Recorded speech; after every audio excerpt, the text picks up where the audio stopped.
It's Thursday, October 11th. Welcome to Pastor Bob Daily. A Facebook friend says, "Dear Pastor Bob, I've been married for 5 years. Marriage can be difficult at times. I've had 2 affairs that has left my marriage in pieces. We're getting through it, but it still comes up in arguments. I wanted to know if you could help us with your wonderful advice." This is a difficult one, and there are a lot of schools of thought on what's to a marriage once it's been violated. This is really difficult because not only is there infidelity in the marriage, but there's betrayal. And you know, when you're in love with someone and they betray you to that degree, it's a really hurtful thing. So it's difficult to put things back together. Now, I said difficult, I didn't say impossible. One of the greatest lessons that I've ever learned on this subject actually happened a few years ago when I was sitting with a friend who had just found out that his wife had been having an affair. And he was devastated. It was still a couple hours old that he found out. And I was sitting with him as he was sobbing. And I said, "What are you going to do?" And I expected maybe that he was going to tell me that he was leaving his wife and that, he just couldn't deal with this anymore. And he looked at me and he said, "When I married her, I told her I would love her for better or for worse. And I promised her that I would love her unconditionally." And he said, "If I can't show her unconditional love, then who's going to?" And I'll tell you, that's the best answer I've ever heard. But it is the answer. Folks, the Bible doesn't tell us to just love each other unconditionally just when it's easy. It tells us that God's unconditional love, His agape love, can get us through anything, especially those times when ours can't. Now, I want to thank this person that wrote to me. It took a lot of guts for her to write this letter. But I think also, folks, it's a lesson of us. Marriage is difficult at best. It does take a lot of work. It takes communication. And when the communication breaks down, when there are difficulties in the marriage, this happens sometimes. Now, it's horrible when it does.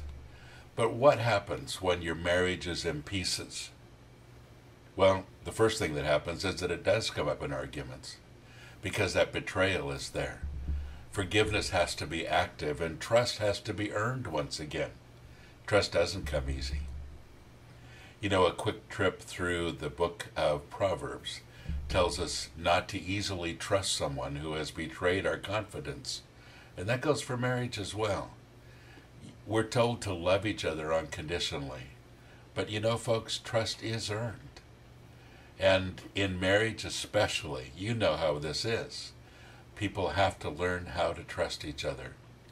So I'm not sure that my advice is so wonderful because I don't have an easy way to get around this.